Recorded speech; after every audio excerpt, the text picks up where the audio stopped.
welcome to our final regular season edition of the Brooklyn Nets pregame show presented by FanDuel Sportsbook. I'm Chris Sheeran. The postseason is almost here, and the Nets have their eyes towards making a deep run, but they have one more evening of business to tend to before the playoffs arrive. Almost everything is set in the Eastern Conference. The 4 teams in the play-in tournament are locked, and the issue between the Bucks and Nets is the only matter of seeding still up in the air. Whoever winds up as the 2 seed will face one of the clubs in that tournament, while the 3 seed is going to have a first-round matchup with the Miami Heat, who are locked into that 6th spot.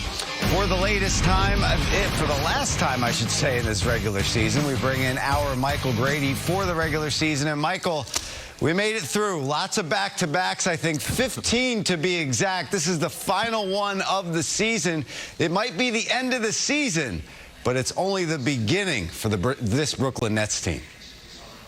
No doubt about it, Chris. And look, we thought the Orlando bubble was wild, and it was, but this season has been an absolute roller coaster with everything with Kyrie Irving early on, in and out for sure, the LaMarcus Aldridge signing, and then his retirement, unfortunately, due to health reasons, adding Blake Griffin into the mix, losing Spencer Dinwiddie. I'm going out of order here. Spencer Dinwiddie, just a couple of games into the season with that partially torn ACL. Oh, yeah, James Harden being added to the team. And as you mentioned, all the back-to-backs, so many games this season that they condensed in a short amount of time in this 72-game season. And through all of that, they win tonight. They're the 2 seed in the Eastern Conference. With guys in and out of the lineup, COVID protocols, which had Kevin Durant in and out of the lineup, then out due to a hamstring injury. They can lock up the 2 seed. It's really remarkable what this team has done. 23 games over 500. If they win tonight, they'll be 24 games over 500, something they haven't done in their NBA history, which would be remarkable. But again, what they have to do is get the victory. Earlier, Steve Nash talked about the game plan going in. Well, we definitely want to win the game, but you know, there's also limits to the risks we'll take. So I can't. You know, I could go down the line on every player and what those risks are, but the high-level answer is that we want to win the game. We're playing to win, but obviously each player has a different set of parameters that we're okay with tonight. You know, tonight, I mean, I think the basic necessity is to try to win the game. You know, it's for the 2nd seed. You know, we place value on that. You know, and second would be a good performance, a sharp performance where we try to execute at both ends of the floor. So these guys have played, you know, coy about this over the course of the past week. You know, hey, do you want to win the 2 seed? You know, we just want to get healthy. You know, no, these guys care. They want to get the 2 seed. They don't want to have to go on the road in game 1 and round 2 against the Milwaukee Bucks, even though they feel like they can win anywhere. Obviously, an easier road would be able to play and have home court advantage in this building where they've been so successful over the course of the season. So it just comes down to this game, taking care of business against a Cleveland team, Chris, that, you know, they're not very good. Obviously, their record tells the story, but they bring things to the table that the Nets struggle with. We've talked often about offensive rebounding being an issue for the Nets. Well, that's an area where with of course, our old friend Jarrett Allen and other guys on this Cavaliers roster, they can kind of take advantage of that, which we saw earlier in the season. So it won't be an easy test for sure. They're going to have to play all out. Yeah, the Cavs have lost 12 of their last 13, but let's not forget, Michael, the Cavaliers are going for the season sweep of the Brooklyn Nets tonight at Barclays Center, and it's up to the Nets to try to prevent that. We just heard Steve Nash in that sound. You know, he said, I can go down a list of players and how we want to protect these guys heading into tonight. They've had 37 different starting lineups this season. Michael, are we going to see 38 tonight? Who's in, who's out? Yeah, well, no Joe Harris once again, and Steve Nash spoke about this earlier. Joe Harris is not going to play with that hip injury, and so the expectation, though, is that he's going to be able to play next weekend. He just needs a few more days to get right, so he may not practice early in the week, but certainly expect him to get back in the mix later in the week ahead of that game 1. So it is a godsend, the fact that they have these new rules in this play-in tournament, which is going to be taking place over the course of the next week. week. Now, a late scratch, James Harden. We knew all along that the Nets would want to be cautious with James Harden. Steve Nash does not like to play guys who are returning from injury on the second half of a back-to-back. We saw that with Blake Griffin early on. We saw that with Kevin Durant, and we're going to see that once again tonight with James Harden. We don't have any indication that he aggravated anything. From our understanding right now is that it's just a precaution as far as James Harden is concerned. Earlier, Steve Nash dove into how he'll handle the rotation with this final game of the regular season. We haven't totally decided yet. So we've had some debate and we've had some conversations, but we haven't made final decisions yet. So I can't report too much at this time. But, I think for the most part, all our guys will be playing. We'll see if there's one or two caveats, but I think for the most part, guys will play. So it should be an interesting matchup. Again, nothing's a given. Chicago was playing without Zach LaVine in that last game, and the Bulls got out to an early 12-0 lead, with the big three all together once again. And so it took some time to find that rhythm and put the Bulls away. Again, styles make matchups, and Cleveland plays a physical style, active on the glass. Even though the Nets average more rebounds per game, Cavaliers, we know that they're very physical inside. So don't think that this is a given. The Nets are going to have to play all out to lock in that number 2 seed, Chris. Yeah, Colin Sexton's last game of the season, he dropped 42 on them in the first game in this series this season. And Jarrett Allen, I don't think he's going to lay down for his former team as well. Michael, we appreciate the time as always, brother. We'll see you down the line. Up next on the pregame, we'll have some highlights. Day of the regular season play around the NBA featured the Celtics and the Knicks. Boston entered action locked into the 7th seed in the East, while the Knicks had a chance to clinch the 4 seed with a victory. To the highlights, second quarter, New York in transition. Reggie Bullock to R.J. Barrett in traffic. And Barrett lays it up and in. Gets the harm as well. Third quarter, Barrett on the baseline. Feed from Julius Randle. Spins, gets into the paint. Gets that to go off glass as well. Knicks up 75-54. Fourth quarter, Celtics hanging around. Tremont Waters pulls up. Knocks down the 3. Boston down 91-83. Knicks turn it over. Waters takes it away from Alec Burks to Carson Edwards. He throws it down with the left. Celtics within 4. Derrick Rose then turns this one over. And Waters goes all the way in for the lay-in. Knicks clinging to a 1-point lead, but they answer. Bullock gets open. Huge shot. Steps in from the 3-point line. Hits the deuce. Knicks back up by 3, under a minute to go. Waters takes it to the rim. Check this out. Get that out of here. Nerlens Noel with the block. That seals it. Knicks win 96-92, and they indeed get the 4 seed. So New York does indeed lock it up. The Knicks will face the 5th-seeded Hawks in the first round of the playoffs. They also finished the season with a record of 41-31. Just the second time in 20 years that the Knicks end a regular season with a winning percentage of .569 or better. The other was their 54-win season of 12-13. As for the Celtics, they will host the Wizards in one of the Eastern Conference play-in tournament games, while the Hornets visit the Pacers in the other. The winner of the Boston-Washington game will face whoever the second seed ends up being, Milwaukee or Brooklyn. The loser will face the winner of Charlotte, Indiana, and whoever wins that game will then advance to face number 1 seed, Philadelphia.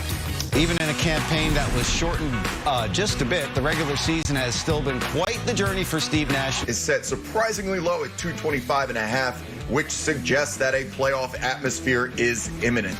Brooklyn has been building towards this day for years, and with so much on the line, it is time to hit the gas and go. Welcome back to the Brooklyn Nets pregame show presented by FanDuel Sportsbook. Now it's time for Just Being Frank, the magic of television. Woof. Here's Frank Isola in the C block. Frank, let's get this going. It was a very emotional day for the NBA yesterday. Kobe Bryant, of course, elected to the Hall of Fame posthumously, along with KG and Tim Duncan.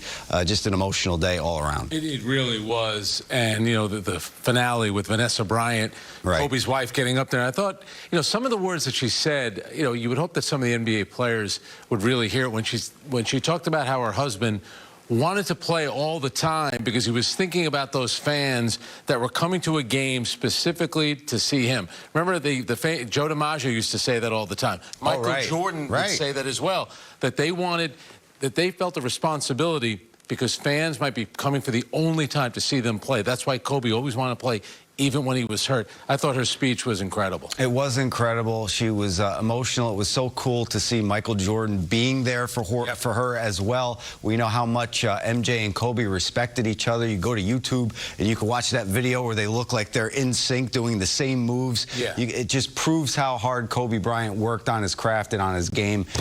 Just an emotional day all around with the induction ceremony yesterday. And we learned that C. Webb, Ben Wallace, and Paul Pierce are going to be inducted as well. Yeah, that's the thing about the Hall of Fame. So the class that went in yesterday, headlined by Kobe Bryant, Tim Duncan, and Kevin Garnett. Now, no offense to the players that are going in, but it's like, do I want to say that's a step down? No. And here's the thing with the Hall of Fame. I believe it should be for immortal players. Right. And I always feel badly on a day like this. That's not to say that Ben Wallace didn't have a great career. Same thing with Chris Bosh and Chris Webber. Are they on the same level as that class that went in yesterday? I'm not so sure. Again, all had tremendous careers, but I kind of feel there are certain times where we're letting too many people in the Hall of Fame. Well, we have these discussions all the time, whether it's the NFL Hall of Fame, who seems to let everyone in, the Major League Baseball Hall of Fame, where we have these arguments all the time, but it's not the Hall of really good. It's the Hall of Fame. Exactly, and both things can be true. You can have a great career. It doesn't necessarily mean that you're a Hall of Fame player. And Chris Bosh, Chris Webber, Ben Wallace, who was a guy that nobody even knew about coming out of Virginia Union, basically went undrafted, became, won Defensive Player of the Year, won an NBA championship. I think what happens, too, with a lot of the voters, they put a lot of stock in to championships. And obviously, Paul Pierce deserves to, in my opinion, deserves to be there. He's the all-time leading scorer in Celtics history. There's a lot of great players in Boston. One player that got in that I was very happy to see, Bobby Dandridge. Not a lot of people know about Bobby Dandridge. He led in the 70s. He scored more points than any other player in the NBA Finals. Bobby Dandridge was a terrific player. That was a long time coming for him to finally get in the Hall of Fame. Just a quick aside, because I know you agree with me on this, and I just wanted to say this on the air. The NFL did a good job. They righted a long wrong, and that was getting Drew Pearson from South River, New Jersey, into the Hall of Fame. Big time. And maybe that's part of it, because I think what they've done now, they've pushed up when you can become eligible. So it feels like certain times players should be out of the league a little bit longer before you vote on whether or not they're in the Hall of Fame. Again, tremendous careers. For me, Paul Pierce, unbelievable career that he had. He won a championship, all-time leading scorer in Celtics history. To me, he's a Hall of Famer. You can make the case for the other three, Chris Bosh, Chris Webber, and Ben Wallace. You want to convince me? I'm ready to go. All right, the play-in tourney. Let's switch gears here. Tuesday, we know that it's all set in stone. What do you think about this going forward? Oh, I think the league is going to stick with it. And I know players had complained about it, but watch the way that Steph Curry played tonight. You think he's excited to play in a play-in tournament? He was, first of all, what a great season that he had. And this is a special thing. This is a guy that's a two-time MVP in the league and is a champion in the sport. He's going to be in that play-in tournament, and he could be facing the Lakers and LeBron James. Do you think that's going to be good for the ratings? We always talk about this off camera when we're watching the game. Who wouldn't watch that game between LeBron, if he's in the play-in tournament, and Steph Curry? And then, so the Brooklyn Nets, very good chance they'll be the #2 seed. They will get either Boston or Washington. We know all about the history between the Nets and the Celtics. A lot of trades that they've made. Kyrie Irving will be the center piece of it. But if it's the Washington Wizards, that's a team, Chris, that has played very well over these last 6 weeks. Russell Westbrook has been off the charts. Former teammate of Kevin Durant, former teammate of James Harden. Bradley Beal has connections to a lot of players on the Nets. And Washington has beaten the Nets 2 times this season. So the Nets are going to get a good opponent. If I'm the Nets, I'd rather play Boston. No Jaylen Brown. I think they're much more vulnerable than Washington. Yeah, the Celtics are hurt, but Frank is just like making the storylines rain with the first round. We haven't even gotten there yet. Well, I want to see Washington. See, I was... Because of that's Westbrook, where I was going. Harden, and Durant all played together in Oklahoma City. All 3 of those guys became MVPs. That, to me, would be a great one. Plus, they played very well, and I think that could be a really good first-round series. For me, I think the Brooklyn Nets, the way they look right now, everybody's healthy. Great job by Philadelphia getting the #1 seed. For my money, the Nets are the team to beat in the Eastern Conference. All right, well, let's talk about Philadelphia since you brought them up. Do you think they have what it takes, or the Nets have what it takes to get them if they get to the Eastern Conference Finals? So if you look at Philadelphia right now, and now listen, they could end up playing Washington in the first round. Right. If Washington were to lose to Boston, then win the other playing game. Here's the thing about Philly.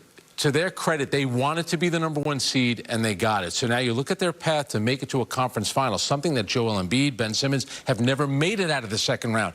So if you project them to win their first-round series, in the second round, they'll get the winner of Atlanta against the New York Knicks, two inexperienced teams. And both those teams have played very well.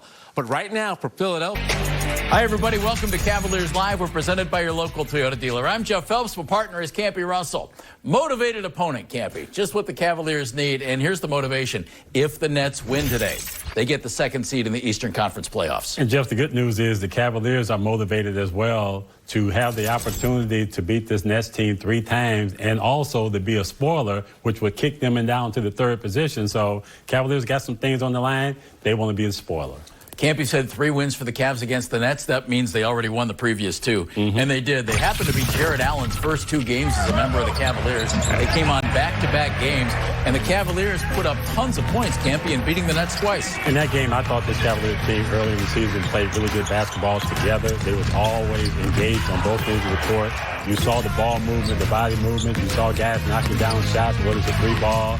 And you look at the team early on, they were really good. They had great energy every single night, and they were playing outstanding basketball. Then all of a sudden, some things went the other way, particularly from an injury standpoint. But this Cavaliers team was very good early on. They beat the Nets by twice in each game. They averaged 136 points, 147 in double overtime, and 125. Campy, they shot it well, they passed it well. Well, Jeff, again, when we look at this Cavs team, yes, they were shooting the ball extremely well against this Nets basketball team. They did exactly what they needed to do. And more importantly, they had their assist totals up. They were playing together at all time, and everybody was healthy. And when everybody's healthy for this Cavalier team, it gives them an opportunity to win basketball games. That's not the case tonight, but this Cavalier team has something on their mind, and they want to be the spoiler. We just saw some numbers, Cavaliers against the Brooklyn Nets. We see a lot of numbers in the NBA. It's a game that you can dissect with numbers. We went through the Cavaliers' numbers and thought these were key numbers for the Cavaliers this season. Let's start with 1 and 45. That was the Cavs' record if their opponent took a 10-point lead. 3 and 42. The Cavs' record when trailing going into the 4th quarter. 3 and 1. The Cavs' record in overtime. The Cavs' longest winning streak of the season was 4 straight games. 7 was the most times the Cavaliers had the same starting lineup this year. It was Garland, Sexton, Okoro, Love, and Allen. The Cavs' longest losing streak of the season, 11 straight games. 20 double-doubles for Jarrett Allen. That led the Cavaliers. 21 was Dean Wade's career high in scoring. It happened in April against the Pelicans. The Cavaliers used 25 players this season. And here they are with their games played. Ready? Isaac Okoro, Dean Wade, Colin Sexton, Jetty Osmond, Darius Garland, Jarrett Allen, Damian Dotson, Lamar Stevens, Larry Nance Jr., JaVale McGee, Dylan Windler, Dorian Prince, Broderick Thomas, Kevin Love, Andre Drummond, Isaiah Hartenstein, Fiondu Kabengele, Matthew Dellavedova, Thon Maker, Quinn Cook, Jeremiah Martin, Marquise Bolden, Dante Exum, Anderson Varejao, and Yogi Ferrell. Remember him? 27. Jarrett Allen's career high. It happened on April 25th against the Wizards. 32 was the number of times Jarrett led the Cavaliers in rebounding, and the number of different starting lineups used by J.B. Bickerstaff, and Isaac Okoro's career high. It happened against Phoenix on May 4th. 37 was Darius Garland's career high, Spurs in April. 42, Colin Sexton's career high, Nets in January. 47, the number of times Colin Sexton led the Cavs in scoring. Next highest, Andre Drummond with 8.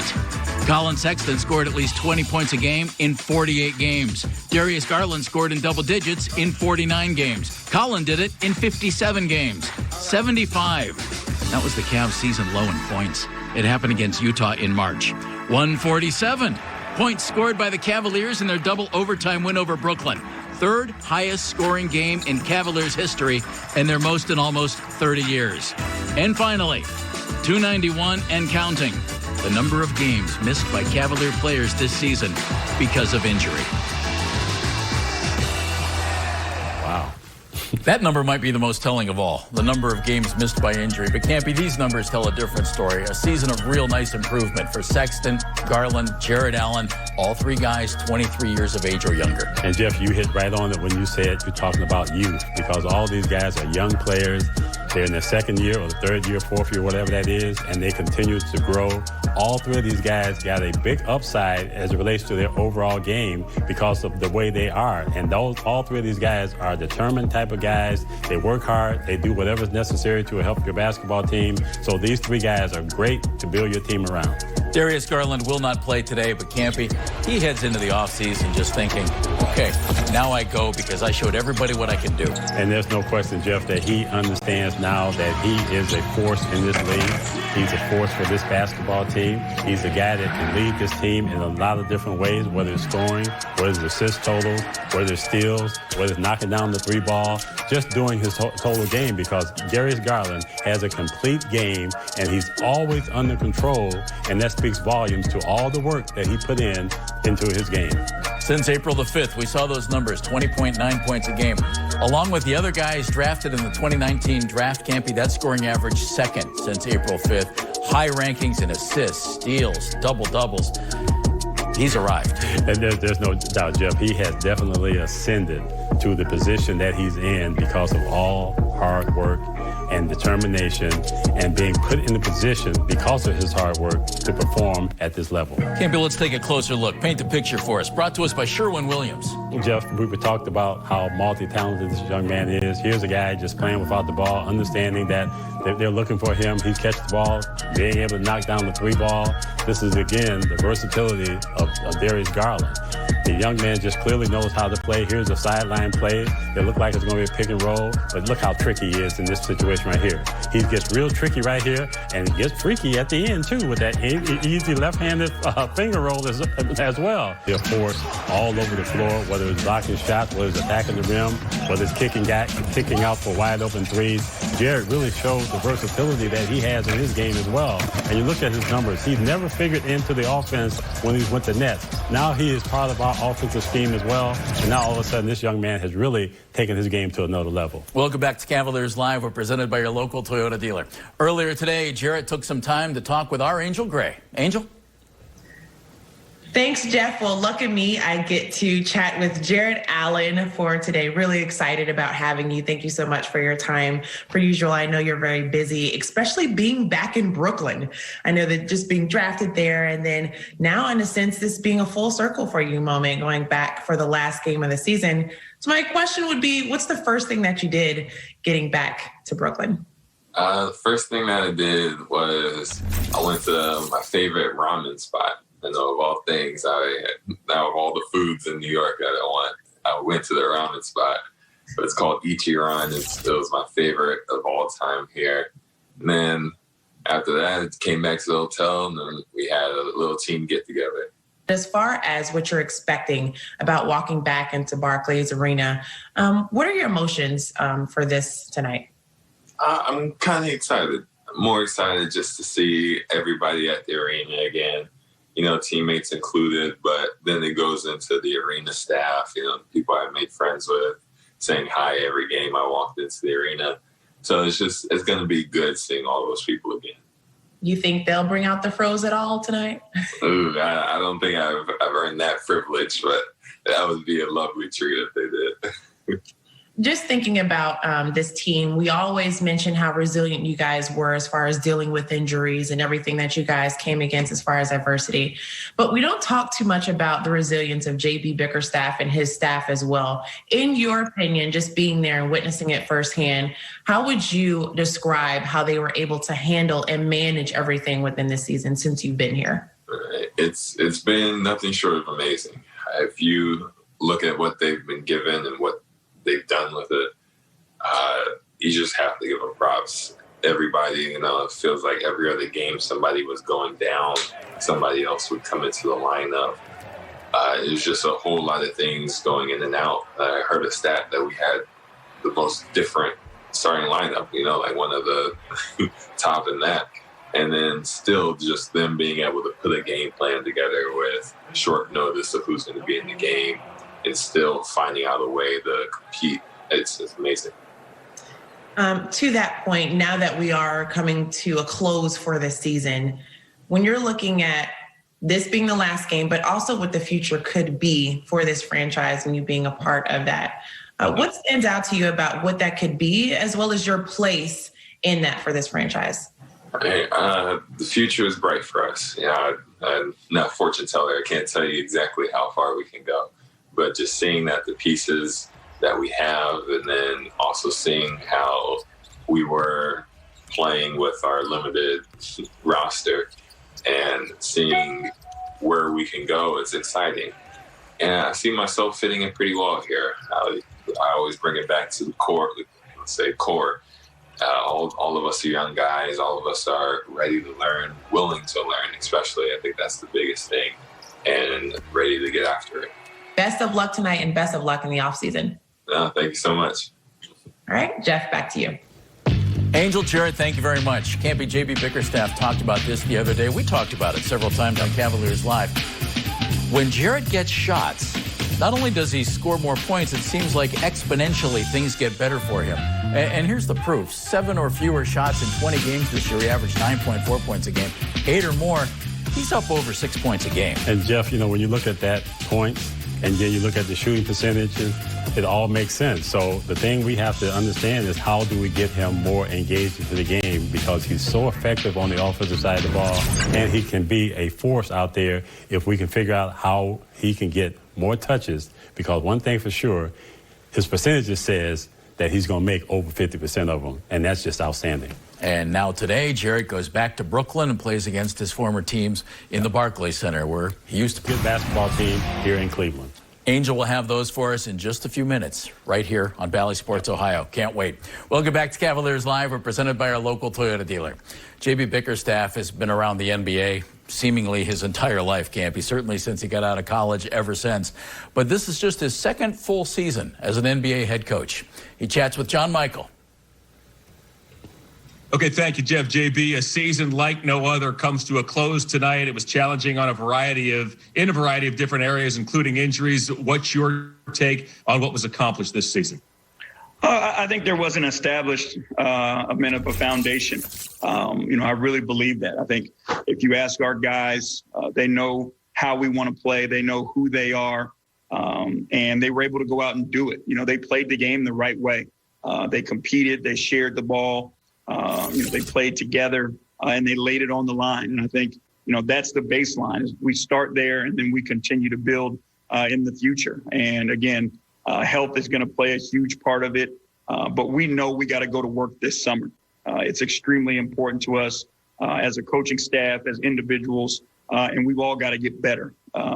We got to come out next year with some difference makers, and our guys understand that. And as a staff, we understand that as well. As you do go into this very important off season, what's your message to fans as you gear up for next year? Get ready. We're gonna put in the work this summer, and we're gonna improve this basketball team. Stylistically, individual players, all those things. Like, we're gonna continue to work, and we're gonna get better. We saw it through this year, even through difficult times. Our young guys got better. You go. Jarrett Allen, Darius, Colin, Isaac, you can go on and on down that list. And all those guys from the beginning of the season to now are better basketball players. So we just got to make sure we get them all on the court together and see what we're capable of. We're extremely excited, though. JB, I just want to thank you on a personal note for your accessibility, your unwavering professionalism. It means a lot, and it's certainly something that did not go unnoticed. Thanks so much. No, I appreciate it, J. Mike. Thank you for all your time. Have a great offseason. All right, Jeffrey, back to you. Fellas, thank you very much. We love having JB with us each and every Cavaliers Live pregame show. So, JB, thank you very much. Again, the situation today is simple. Nets win, Campy. They become the number 1 or number 2 seed in the Eastern Conference. Philadelphia is locked in at number